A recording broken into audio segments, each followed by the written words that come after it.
ಹೇಳ್ತೇನೆ, ಎದೆ ತಟ್ಟಿ ಹೇಳ್ತೇನೆ, ನಾನು ಹಿಂದೂ ಅಂತ ನಾನು ಹೇಳ್ತೇನೆ. ನಾನು ನನ್ನ ಧರ್ಮವನ್ನು ಯಾವತ್ತೂ ಬಿಟ್ಟು ಬರೋಲ್ಲ. ಅದು ಪಕ್ಷ ಯಾವುದೇ ಇರಬಾರ್ದು, ಅದು ಮುಖ್ಯ ಅಲ್ಲ. ನನ್ನ ಧರ್ಮ.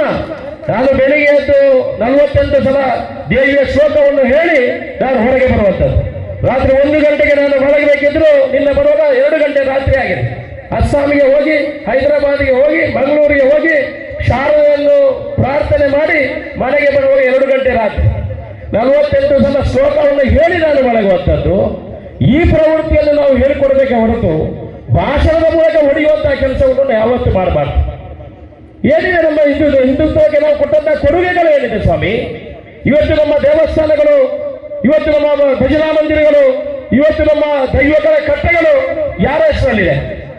ಕೇಳಿ ಉತ್ತರ ಕೊಡಿ. ಇದು ಸರ್ಕಾರದ ಹೆಸರಲ್ಲಿದೆ. ನಾವು ಹಿಂದುತ್ವದ ಬಗ್ಗೆ ಮಾತಾಡ್ತೀವಲ್ಲ, ಆ ದೇವಸ್ಥಾನ, ಭಜನಾ ಮಂದಿರ ಏನಿದೆ, ನಮ್ಮದು ಕಟ್ಟೆಗಳಿವೆ, ಅದರ ಜಾಗವನ್ನು ಅದರ ಹೆಸರಲ್ಲಿ ಮಾಡುವಂತ ಕೆಲಸವನ್ನು ನಾವು ಮಾಡಿದೀವ? ಮಾಡಲಿಲ್ಲ. ನಾವು ಎಷ್ಟೋ ಇನ್ಸಿಡೆಂಟ್ಗಳು ಹೇಳ್ಬೋದು. ನಾನು ಬೇರೆ ಧರ್ಮದವರ ಧರ್ಮದ ಬಗ್ಗೆ ಮಾತಾಡುವುದಿಲ್ಲ. ನಮ್ಮ ಧರ್ಮದಲ್ಲೇ ನಮ್ಮ ಆಸಕ್ತಿಗಳು ಕಡಿಮೆ ಇದೆ. ಎಷ್ಟು ಜನಕ್ಕೆ ಭಗವದ್ಗೀತೆ ಗೊತ್ತಿದೆ? ಎಷ್ಟು ಜನ ಭಗವದ್ಗೀತೆ ಓದಿದ್ದಾರೆ? ಇವತ್ತು ಮುಸ್ಲಿಂ ಧರ್ಮದವರು ನೋಡಿ, ಮುಸ್ಲಿಂ ಧರ್ಮದ ನಾವು 5 ಗಂಟೆಗೆ ಎದ್ರೆ ಒಬ್ಬ ಮುಸ್ಲಿಂ ಧರ್ಮದ ಚಿಕ್ಕ ಮಕ್ಕಳು ಅವರು ಅವರ ಧರ್ಮವನ್ನು ಕಲಿಯಲಿಕ್ಕೆ ಹೋಗ್ತಾರೆ. ಕ್ರಿಶ್ಚಿಯನ್ ಧರ್ಮದವರು, ಅವ್ರು ತಪ್ಪೇನಂತ ನಾನು ಹೇಳುವುದಿಲ್ಲ. ಅದೇ ಕ್ರಿಶ್ಚಿಯನ್ ಧರ್ಮದವರು ನೋಡಿ, ಪ್ರತಿ ಆದಿತ್ಯವಾರ ಅವರು ಚರ್ಚಿಗೆ ಹೋಗ್ತಾರೆ. ನಾವು ಹೋಗ್ತೇವ? ನಮ್ಮ ಮಕ್ಕಳು ಹೋಗ್ತೇವ? ನಮ್ಮ ಮಕ್ಕಳಿಗೆ ನಾವು ಧರ್ಮದ ಬಗ್ಗೆ ಚಿಂತನೆಯನ್ನು ಹೇಳಿಕೊಡ್ತೇವ? ಸಂಸ್ಕಾರಗಳು ನಮ್ಮ ಹತ್ರ ಇದೆಯಾ? ಈ ಭಗವದ್ಗೀತೆ ಎಷ್ಟು ಸೇಲ್ ಆಗಿದೆ? 16 ಕೋಟಿ ಭಗವದ್ಗೀತೆ ಸೇಲ್ ಆಗಿದೆ. ಸುಮಾರು 78 ಕೋಟಿ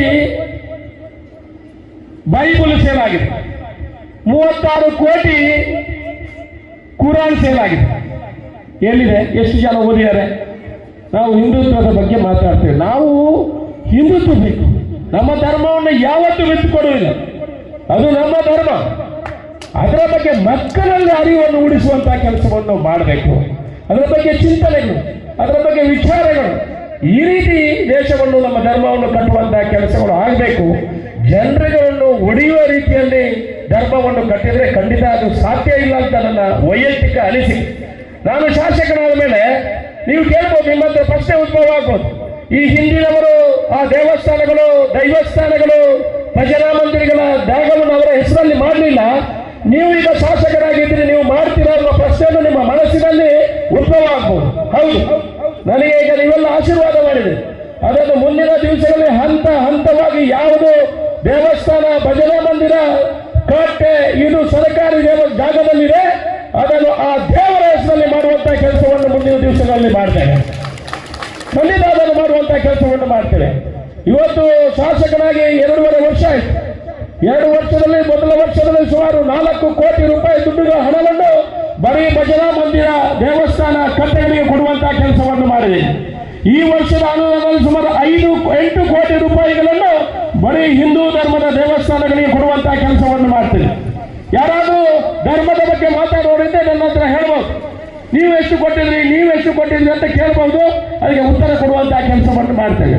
ನಾವು ಬಂದು ಯಾವುದೇ ವಿಚಾರಗಳನ್ನು ಹೇಳಿ ಕರೆಕ್ಟ್ ತಿಂದು ಶಾಲು ಹಾಕಿ ಬೊಂಡ ಕುಡಿದು ರಸೀದಿ ಮಾಡದೆ ಹೋದ್ರೆ ಏನು ಪ್ರಯೋಜನ ಇಲ್ಲ.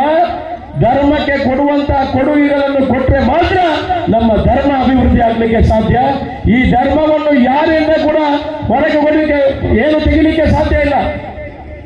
ಮೊನ್ನೊಬ್ಬರು ಅಲ್ಲಿ ಕೊಟ್ಟಿಗೆಯಿಂದ ಹಸು ಕದಿಯುವಂತ ಕೆಲಸವನ್ನು ಮಾಡಿದ್ದಾರೆ ನಮ್ಮ ಬೆರ್ರೆ ಹತ್ರ. ನಾನು ಹೇಳಿದ್ದೇನೆ, ನೀವು ಕೂಡಿದ್ರೆ ಯಾರು ಕೊಟ್ಟಿಗೆಯಿಂದ ಹಸು ಕದ್ದುಕೊಂಡು ಹೋಗ್ತಾರೆ ಅವರ ಕೈಯಾಟ ಕರೀರಿ ಸ್ವಾಮಿ, ಕೈಯಾಟ ಕರೀರಿ. ಬಿಡ್ಬೇಕಾ? ಬಿಡುವುದಿಲ್ಲ. ಯಾರು ಅಂತ ಕೆಲಸಕ್ಕೆ ಬಿಡುವ, ಯಾವನೇ ಆಗಲಿ ಅದರಲ್ಲಿ ಏನು ಕೆಲಸಗಳು ನಾವು ನೋಡುವಂಥದ್ದಿಲ್ಲ. ಯಾರು ಅನ್ಯಾಯ ಮಾಡ್ತಾರೆ ಅವರಿಗೆ ಸಕ್ಕದ ಶಿಕ್ಷೆಯನ್ನು ಕೊಡುವಂತಹ ಕೆಲಸಗಳು ಆಗ್ತದೆ ಅನ್ನುವ ವಿಚಾರವನ್ನು ಹೇಳಿ, ಧರ್ಮದ ಬಗ್ಗೆ ನಮ್ಮ ಮಕ್ಕಳಿಗೆ ಅರಿವನ್ನು, ದೇವರಿಗೆ ಏನು ಬೇಡಂತೆ ನಾವು ಒಳ್ಳೆಯ ರೀತಿಯಲ್ಲಿ ಪ್ರಾರ್ಥನೆ ಮಾಡಿದರೆ ದೇವರು ಯಾವಾಗ